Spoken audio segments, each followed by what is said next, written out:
بسم اللہ الرحمن الرحیم تسبح لہ السماوات السبع والارض ومن فیہن وان من شیء الا یسبح بحمدہ ولکن لا تفقہون تسبیحہم انہ کان حلیما غفورا۔ عزیزان محترم، سورہ بنی اسرائیل قرآن مجید کا 17واں سورہ ہے اور اس سورے کی 46ویں آیت کی تلاوت کا شرف حاصل کیا گیا۔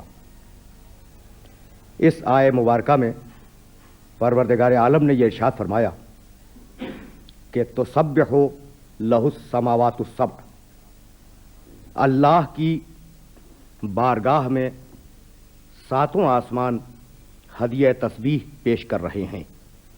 ساتوں آسمان اللہ کی تسبیح کر رہے ہیں۔ والارض، زمین بھی اللہ کی تسبیح میں مشغول ہے۔ ومن فیہن، اور آسمانوں میں اور زمین میں جو کچھ بھی ہے وہ سب کا سب اللہ کی تسبیح میں مشغول ہے۔ وَإِن مِّن شَيْءٍ إِلَّا يُسَبِّحُ بِحَمْدِهِ، اور کائنات کی کوئی شے ایسی نہیں ہے جو اللہ کی حمد کے ساتھ اس کی تسبیح نہ کر رہی ہو۔ ولیکن لا تفقہون تسبیحہم، لیکن تم ان کی تسبیح کو سمجھنے سے عاجز اور قاصر ہو۔ انہ کان حلیما غفورا، اللہ صاحب حلم بھی ہے اور اللہ صاحب مغفرت بھی ہے۔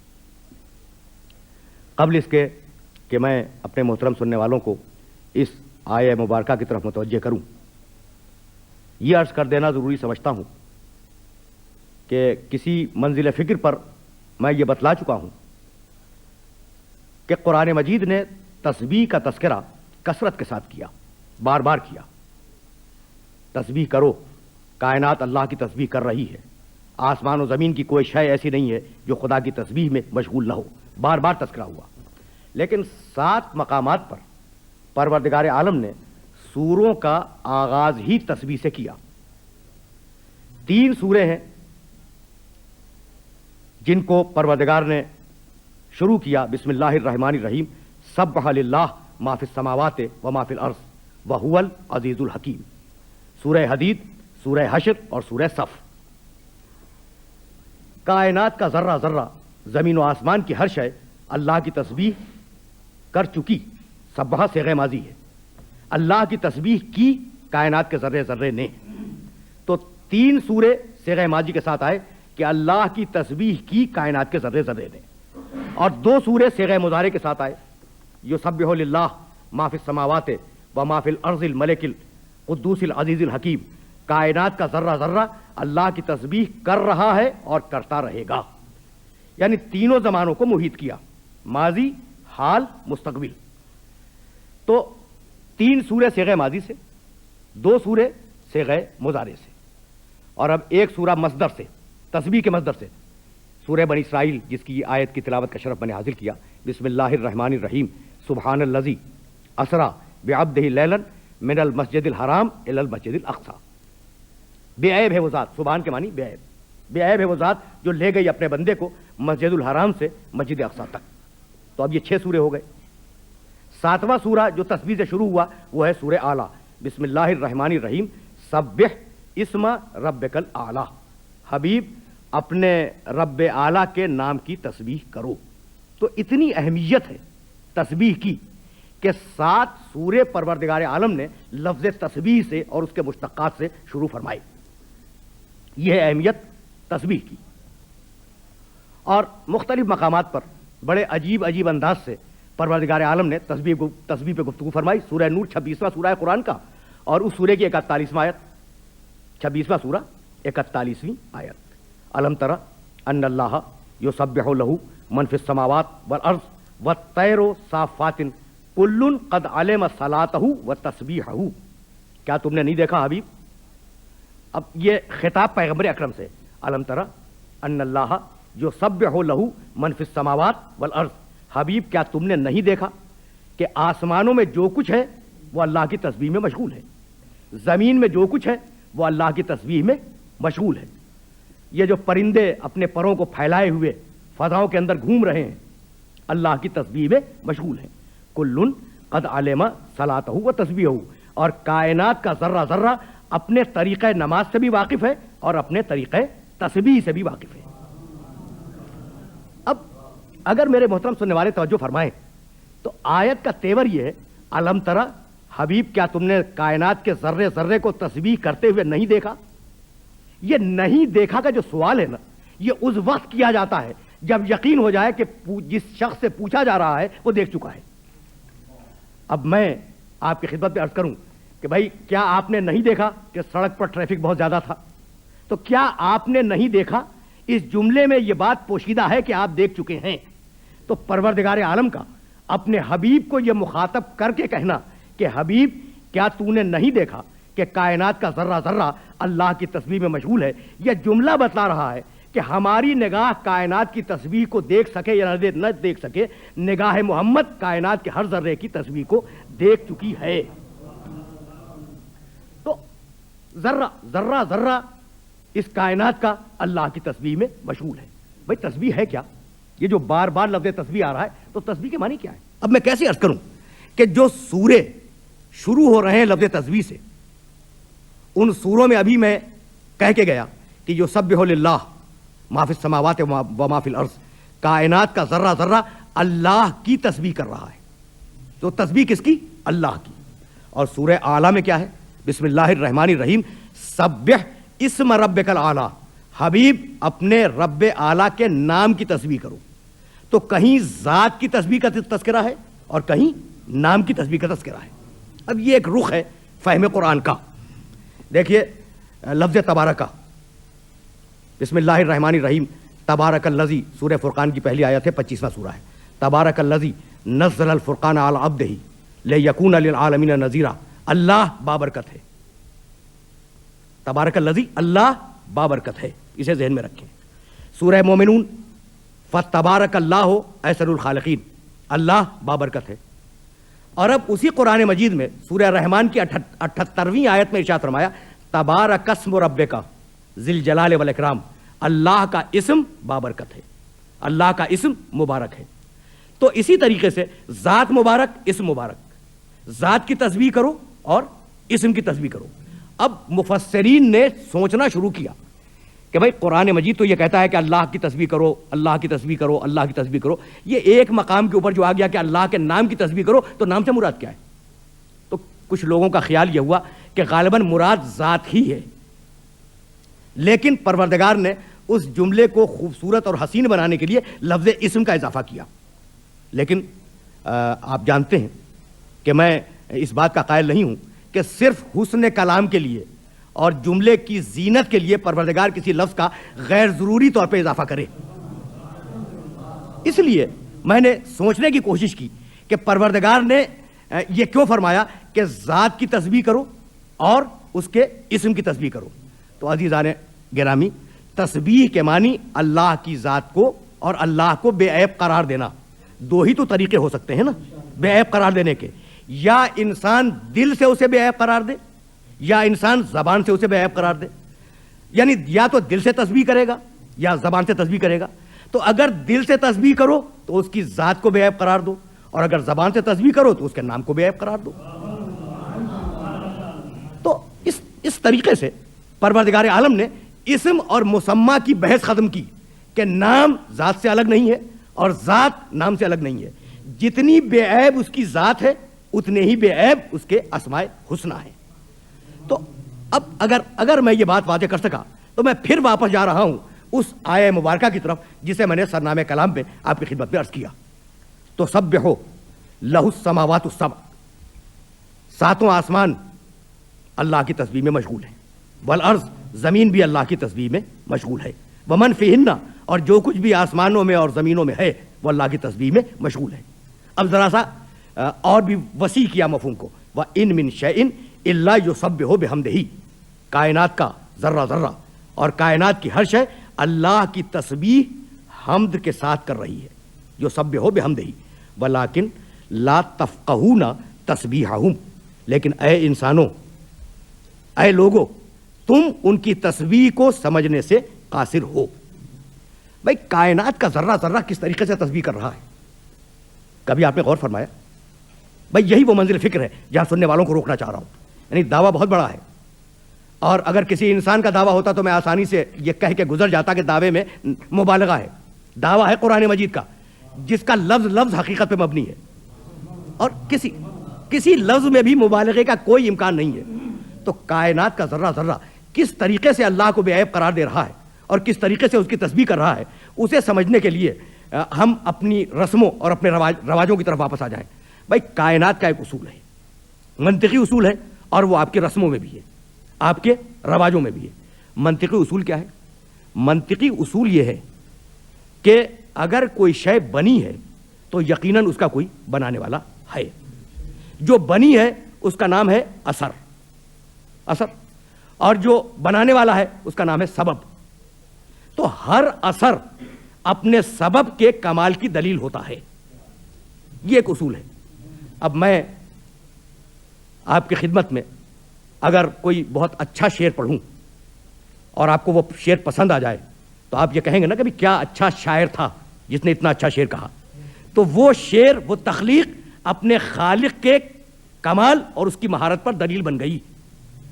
کوئی اچھی تصنیف آپ کے مطالعے میں آ جائے تو آپ بے اختیار یہ کہیں گے کہ کیا اچھا مصنف تھا۔ کوئی بہت ہی لاجواب عمارت آپ کو نظر آ جائے تو آپ کی زبان سے نکلے گا کہ بھئی معمار کتنا بے عیب اور کتنا ماہر تھا۔ تو ہمیشہ یہ دستور ہے دنیا کا، اور ہمیشہ یہ طریقہ ہے دنیا کا کہ اثر کو دیکھ کر سبب کا اندازہ لگاؤ۔ اگر کوئی اچھا بچہ، مہذب، شائستہ، تربیت یافتہ آپ کے سامنے آ جائے تو آپ کے ذہن میں فوری یہ بات آ جائے گی کہ کتنے اچھے ماں باپ ہیں اس کے، کہ انہوں نے اس کی اتنی خوبصورت تربیت کی۔ تو ہمیشہ اثر سے سبب کا اندازہ لگایا جاتا ہے۔ تو کائنات کو اس پروردگار نے اتنا بے عیب خلق کیا، اتنا بے عیب خلق کیا، اور ہر شے کو اتنا برمحل رکھا کہ کوئی امکان کسی مقام پر اعتراض کا نہیں ہے۔ تو کائنات کا ذرہ ذرہ اپنی بے عیبی سے اپنے خالق کی بے عیبی پر دلیل بن رہا ہے، اور یہ اس کے وجود کی تسبیح ہے۔ بھائی میں سمجھتا ہوں کہ بات واضح ہو رہی ہے۔ یہ اس کے وجود کی تسبیح ہے، وہ اپنے وجود سے اور اپنی ذات سے بارگاہ پروردگار میں ہدیہ تسبیح کو پیش کر رہا ہے۔ تو اگر یہ بات واضح ہوئی ہو کہ معلول اپنے علت کی بے عیبی کا سبب ہے، اثر اپنے سبب کی بے عیبی کا سبب بنتا ہے، اگر یہ بات طے ہے کہ والدین اگر اچھی تربیت کر دیں تو بچہ ان کی بے عیبی اور ان کی شائستگی پر دلیل بن جائے، اگر یہ اصول طے ہو گیا ہے تو یہی سبب ہے کہ قرآن مجید نے مسلمانوں کو تعمیر کردار پر اتنی شدت سے متوجہ کیا کہ اس شدت کے ساتھ کسی اور شے کی طرف متوجہ نہیں کیا۔ بھائی کہہ دیتا کہ فلاں کام انجام دو، نہیں، کردار بناؤ، اخلاق سنوارو، عمل صالح کرتے رہو، اچھے انسان بنو، بے عیب انسان کی طرح زندگی گزارو، تم میں کوئی اخلاقی عیب نہیں ہونا چاہیے۔ تو یہ اتنا زور کس بات پہ ہے؟ یہ زور کیوں دیا جا رہا ہے کہ اپنے کردار کو بناؤ، اپنے کردار کی تعمیر کرو، اپنے کردار کی تشکیل کرو؟ تو بتلانا یہی تھا کہ اگر تم نے اپنے کردار کو اچھا بنا لیا اور اپنے کردار کو اگر تم نے دنیا والوں کے سامنے ایک نمونہ بنا کے پیش کیا تو دنیا تمہارے کردار کو دیکھ کر پکار اٹھے گی کہ جب امتی ایسے ہیں تو ان کا نبی کیسا ہوگا۔ جب امتی جب ایسے ہیں اور اس معیار کے ہیں تو ان کا نبی کیسا ہوگا، اور جب نبی نے ایسی تربیت کی تو جس نبی نے ایسی تربیت کی اس کا خدا کیسا ہوگا۔ یہ ہے تسبیح انسان کے ذات کی، یہ ہے تسبیح انسان کے ذات کی، انسان کے کردار کی، کہ اپنے پورے کردار اور اپنی پوری ذات سے پروردگار کی تسبیح کرو۔ اگر یہ بات واضح ہوئی تو سلسلہ فکر اسی مقام سے آگے بڑھ رہا ہے۔ بھائی کائنات کا ذرہ ذرہ اللہ کی تسبیح کر رہا ہے۔ اب میں کیسے عرض کروں کہ سورہ رعد ہے قرآن مجید کا 13واں سورہ، اور اس 13ویں سورے کی 13ویں آیت کا پہلا ٹکڑا وَيُسَبِّحُ الرَّعْدُ بِحَمْدِهِ، رعد وہ جو کڑک ہے بادل کی، وہ اللہ کی تسبیح کر رہی ہے، کڑک بحمدہی، اس کی حمد بھی کر رہی ہے۔ تو اب دلیل ہوئی نا، یہ بھی ایک دلیل ہوئی کہ کائنات کا ذرہ ذرہ تسبیح کر رہا ہے۔ بھائی بہت توجہ رکھیے گا، اور اسی منزل فکر پر روکنا چاہ رہا ہوں اپنے سارے سننے والوں کو۔ کافر کر رہا ہے؟ کافر نہیں کر رہا ہے، وہ جو خدا کو مانتا ہی نہیں ہے وہ تسبیح کر رہا ہے؟ نہیں کر رہا ہے. اور پروردگار کا دعویٰ یہ ہے کہ کائنات کا ذرہ ذرہ اللہ کی تسبیح میں مشغول ہے. تو وہ جو خدا کو تسلیم ہی نہیں کرتے وہ کہاں سے کر رہے ہیں؟ تو عزیزو ہمیشہ اس بات کو یاد رکھیں کہ جس مخلوق کو ارادہ دیا اس مخلوق میں تو امکان ہے کہ وہ تسبیح کرے یا تسبیح نہ کرے، لیکن جس مخلوق کو پروردگار نے ارادہ نہیں دیا وہ مخلوق پروردگار کے دائرے تسبیح سے باہر نہیں ہے. یعنی میں کہنا یہ چاہ رہا ہوں کہ کافر اگرچہ اپنی زبان سے تسبیح نہ کرے اپنے اللہ کی، لیکن اس کافر کے جسم کا ہر خلیہ اور اس کے خون کا ہر ذرہ اس پروردگار کی بارگاہ میں ہدیہ تسبیح پیش کر رہا ہے جو ان خلیوں کا اور ان ذروں کا خالق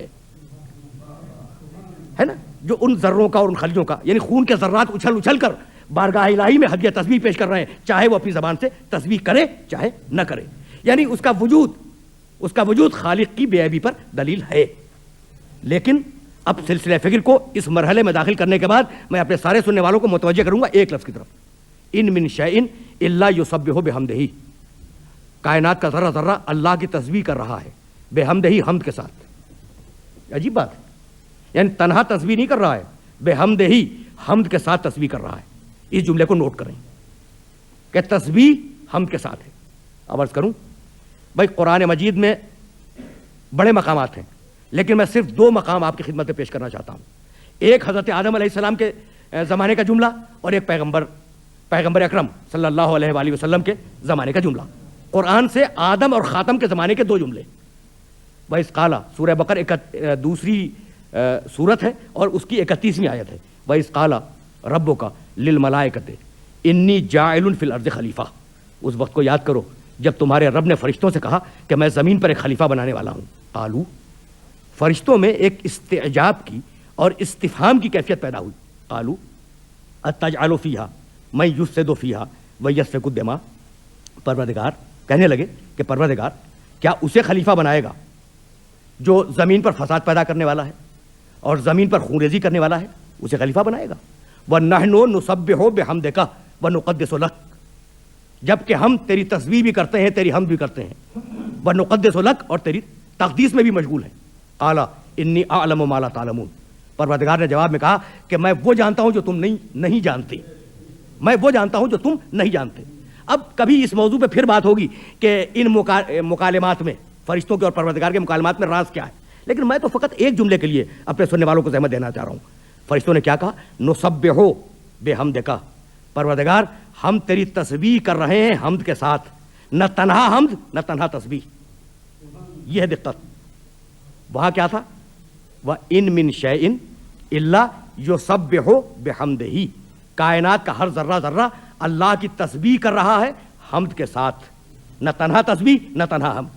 فرشتے نہ تنہا تسبیح کر رہے ہیں نہ تنہا حمد کر رہے ہیں، دونوں کام جاری ہیں. اور اب یہ تو آدم علیہ السلام کے زمانے کا جملہ تھا، اور اب پیغمبر اکرم کے زمانے کا جملہ. پورا سورہ نصر، چھوٹا سا سورہ ہے، بسم اللہ الرحمن الرحیم. اذا جاء نصر اللہ والفتح ورأیت الناس یدخلون فی دین اللہ افواجا فسبح بحمد ربک. سبح بحمد ربک واستغفرہ انہ کان توابا. جب اللہ کی نصرت آ جائے اور فتح آ جائے، اذا جاء نصر اللہ والفتح، جب نصرت خدا اور فتح آ جائے، ورأیت الناس یدخلون فی دین اللہ افواجا، اور حبیب جب تو دیکھ لے کہ لوگ اللہ کے دین میں فوج در فوج داخل ہو رہے ہیں، فسبح بحمد ربک، تو حبیب تسبیح کر اپنے رب کی حمد کے ساتھ، نہ تنہا تسبیح نہ تنہا حمد. تو اب آخر کلام میں فقط ایک جملہ عرض کرنا چاہ رہا ہوں کہ بھائی اہمیت تسبیح کی یہ ہے کہ فسبح بحمد ربک، تسبیح کرو حمد کے ساتھ، واستغفرہ، اور پروردگار کی بارگاہ میں استغفار کرو. خدا کی قسم اس سے بہتر فارمولہ استغفار کا اور دعاؤں کو قبول کروانے کا ممکن نہیں ہے جو اس آیہ مبارکہ میں موجود ہے. فسبح بحمد ربک واستغفرہ. پہلے پروردگار کی بے عیبی کا اعلان کرو. جب پروردگار کی بے عیبی کا اعلان کر لو تو اس کی حمد کرو، اور جب حمد کر کے اسے راضی کر لو، تو اب استغفار کرو. تو چونکہ اس کی رضا تم سے قریب آ گئی ہے تو اب تمہاری مغفرت کا امکان پایا جاتا ہے. بھائی اس بات کو ذرا سا میں اور واضح کر دوں تاکہ یہ بات آپ کے سامنے کھل کر آ جائے. سورہ صافات 37واں سورہ ہے قرآن مجید کا, اور اس سورے میں پروردگار نے کہا کہ ایک مچھلی نے یونس کو نگل لیا, ایک مچھلی نے یونس کو نگل لیا. فلولا انہ کان من المسبحین للبث فی بطنہ الی یوم یبعثون. اب دیکھیے گا کتنا عجیب و غریب جملہ ہے. اگر ترجمہ کر رہا ہوں آیت کا, فلولا انہ کان من المسبحین, اگر وہ یونس تسبیح کرنے والوں میں شامل نہ ہوتا. عظمت دیکھیں تسبیح کی. اگر وہ یونس تسبیح کرنے والوں میں شامل نہ ہوتا تو کیا ہوتا؟ لبث فی بطنہ الی یوم یبعثون, تو قیامت تک اسی مچھلی کے پیٹ میں رہتا. تسبیح نے یونس کو بچا لیا. کتنی عظیم ہے تسبیح, اللہ کی تسبیح کتنی عظیم ہے. تسبیح نے یونس کو مچھلی کے پیٹ سے بچا لیا اور پھر دنیا میں واپس پہنچا دیا. یہ ہے کمال تسبیح کا. اب وہ تسبیح کیا تھی یونس کی؟ بس گفتگو تمام ہو گئی. اب وہ یونس کی تسبیح کیا تھی؟ تو دوسری منزل فکر پر پروردگار عالم نے یونس کی تسبیح بتلائی. لا الہ الا انت سبحانک انی کنت من الظالمین. بھائی عجیب و غریب مرحلہ فکر ہے. اب دیکھیے یہ تسبیح اگر سمجھ میں آ گئی تو میں سمجھوں گا کہ میرا آج کا پیغام مکمل ہوا اور میری گفتگو تمام ہو گئی. لا الہ الا انت, پروردگار کوئی معبود نہیں ہے, فقط تو معبود ہے. سبحانک, اور پروردگار تو ہر عیب سے پاک ہے. انی کنت من الظالمین, اور پروردگار میں واقعا ظالموں میں تھا اور مجھ سے ظلم ہو گیا. قرآن کہتا ہے اس آیت کے بعد پروردگار کے جملوں کو کوٹ کیا قرآن مجید نے کہ ہم نے یونس کو غم سے نجات دے دی, ہم نے یونس کو بچا لیا, ہم نے یونس کو نجات دے دی غم سے, اور ہم نے یونس کو بچا لیا. بھائی فارمولہ کیا ہے, کس بنیاد پہ نجات دے دی؟ لا الہ, پہلے سارے باطل خداؤں کی نفی کرو. الا انت, پھر اس کی بارگاہ میں ہدیہ عبودیت اور ہدیہ بندگی پیش کرو. سبحانک, پھر اس کو ہر عیب سے مبرہ قرار دو. جب 3 مرحلوں سے گزر لو تو پھر کہو انی کنت من الظالمین, پروردگار میری دعا کو قبول کر لے اور میری توبہ کو قبول کر لے.